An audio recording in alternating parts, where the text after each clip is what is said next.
goes the wrong way, and Ghana are going the right way.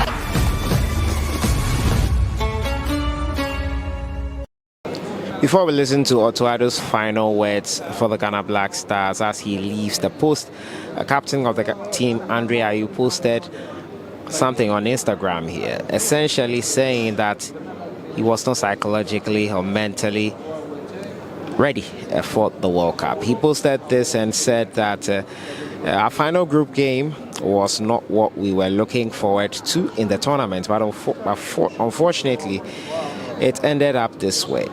I am very, very proud of all my teammates for putting up a wonderful team spirit on and off the bench for our country, Ghana. Personally, it has been a very difficult moment for me in the past few days. I lost my godson the morning before the Portugal game, and my daughter was also rushed to the hospital after the Uruguay game. Thanks to the Almighty Allah, she's getting better. This difficult moment will inspire me to come back stronger and better in the future, and so I believe the Black Stars. In our true Ghanaian spirit, we will never say die until the bones are rotten.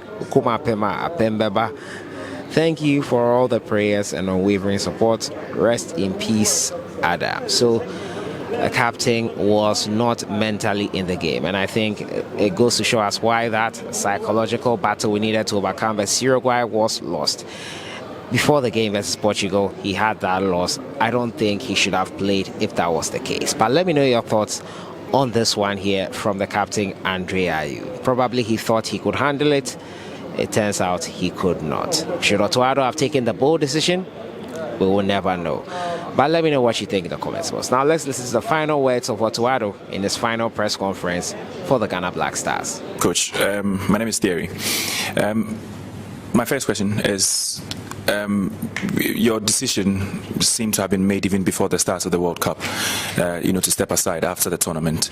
If you can help us understand the thinking that's gone into that, if you can outline what the immediate and long-term plans are for you, and if we should expect you back in the Black Stars. Do you have interest in returning to the Black Stars in future? My second question is, you've been a big part of the building of this squad.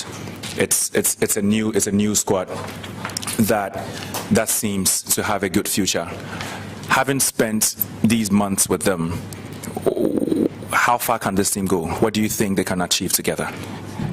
Also considering that Ghana expects to win the Africa Cup of Nations. Okay.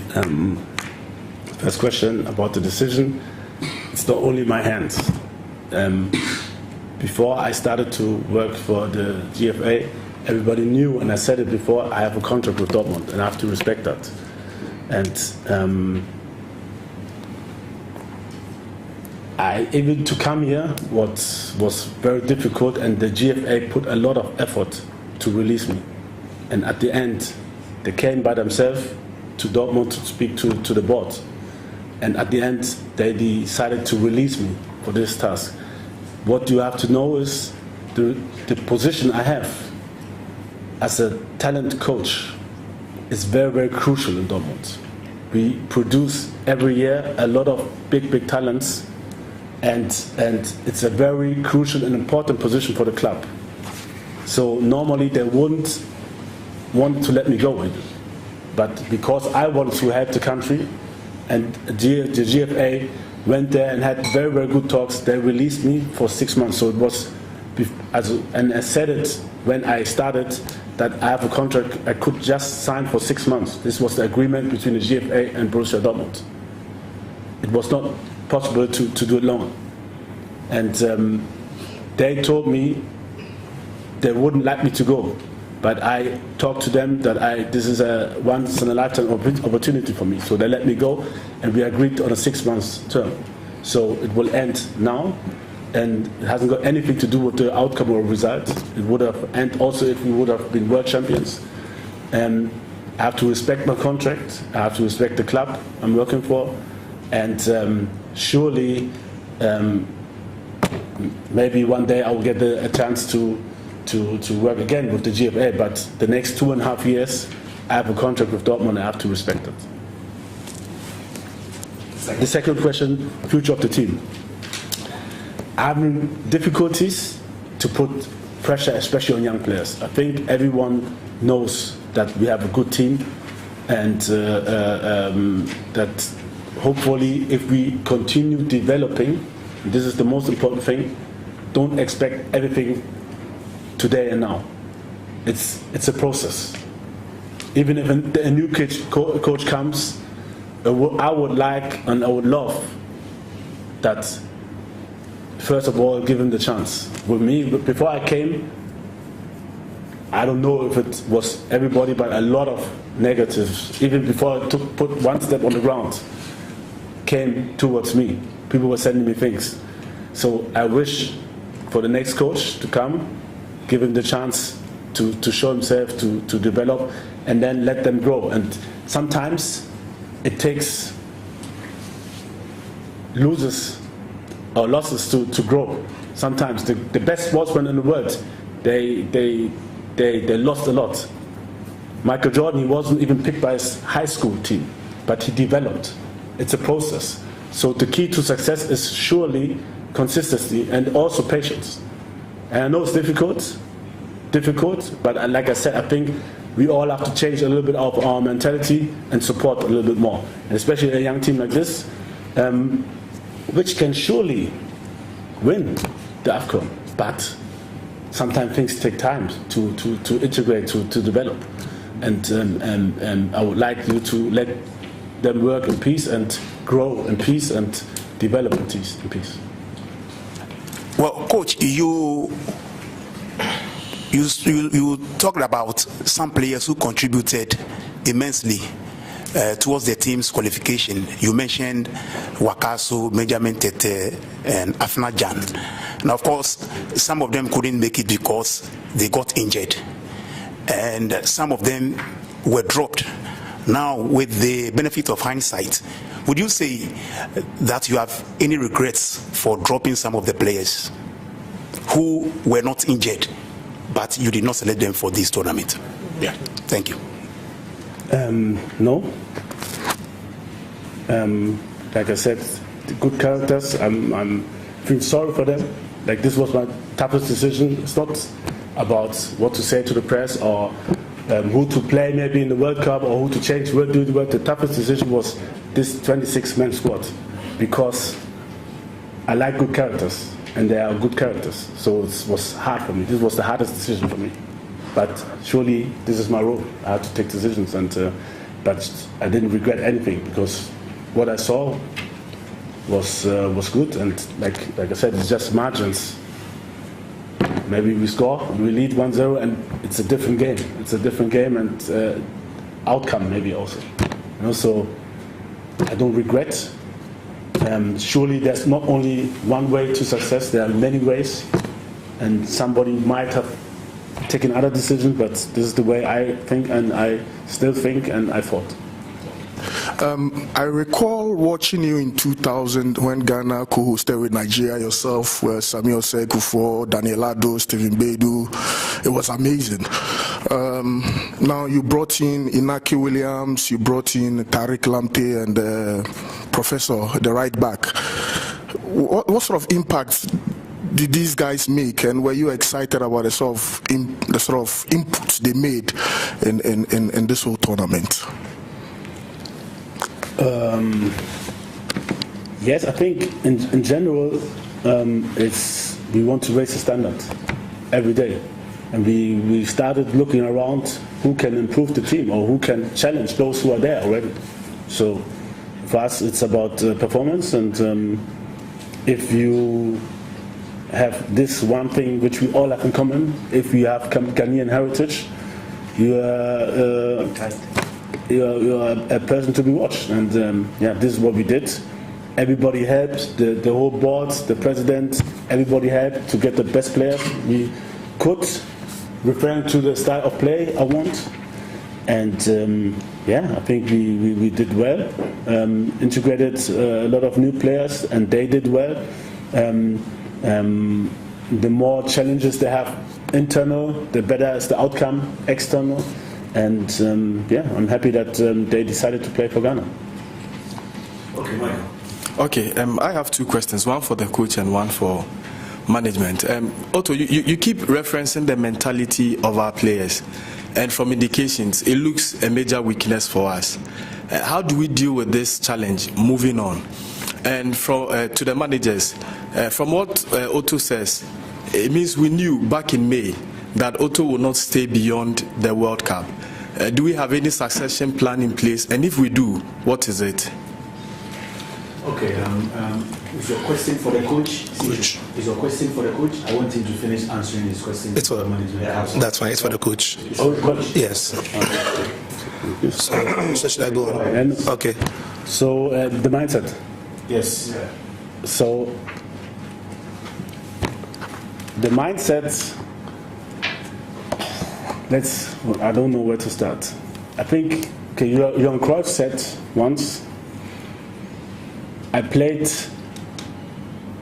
6-7 times a day in a week football, and 3 times I played at Ayew. So where do you think I learned to play football? And it's the same with mentality. It starts at everyone's home, and it starts with you putting out a certain mentality to the public.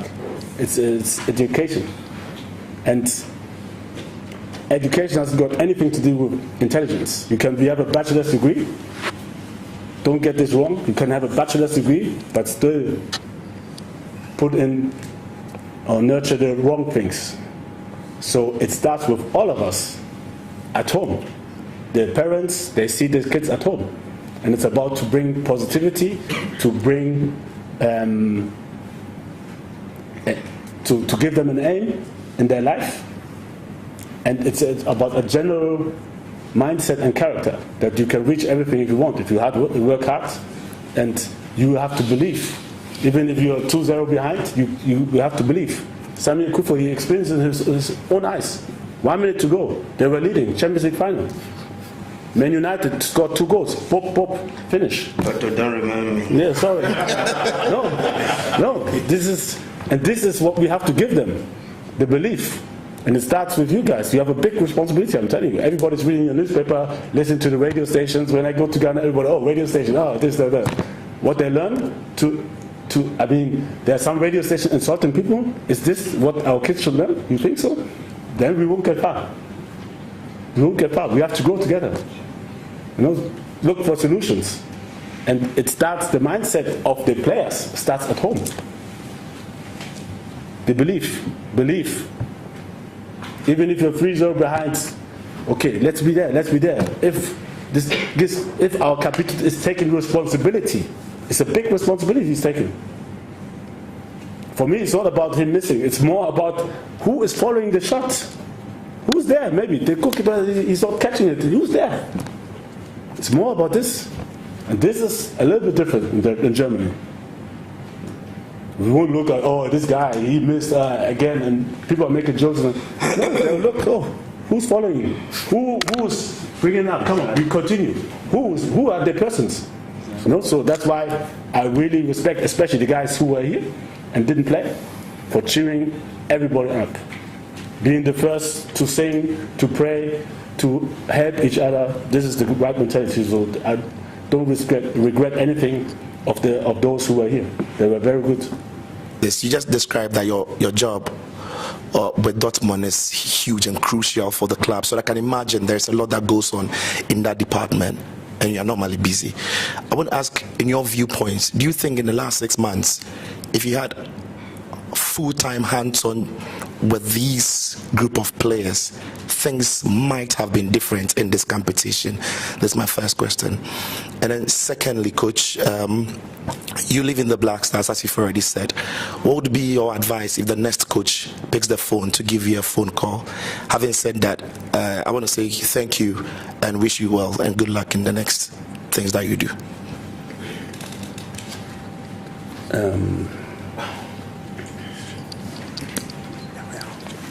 Yeah, I think personally I give it all the last 6 months. The only people who suffered because of this was maybe my family, because I was working, and then in the evening I was working, and sometimes in the night I was working, watching clips, talking to the coaching staff, having Zoom meetings from 10 to 2, 3 o'clock in the night. Next morning going again to Dortmund to work. So there was not more I could do. Maybe I could sleep more. That's all. But there was not more I could do. And the windows we had were in June, September, and then World Cup. So there was not much time. Surely this is normal. If we would have had more time together, I think we could have developed even better.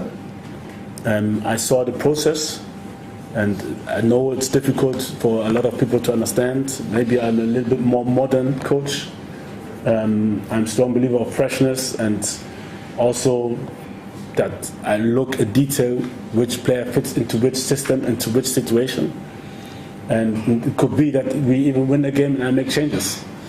And it's like old-fashioned mind is not understandable because we have to keep the same squad. But sometimes a different game brings different demands, and therefore I make changes in the system and also with the players. And the second question was, what would you tell the next coach if he reached out to you? What advice would you give him? Yeah, I think first of all to be himself, to fulfill his idea, no matter who try to come in between. And but he should listen to his coaching staff, take advices, and if there's anything I can do or to help, I'm always there to help or give advice, to help my motherland. That's all. But I think the first thing is like not to listen to negativity too much, not be fearless, do whatever you think, because if you do something that it was not in your head, then you regret. But if you do it the way you wanted it to be, you can't regret anything because this is the way you thought about it.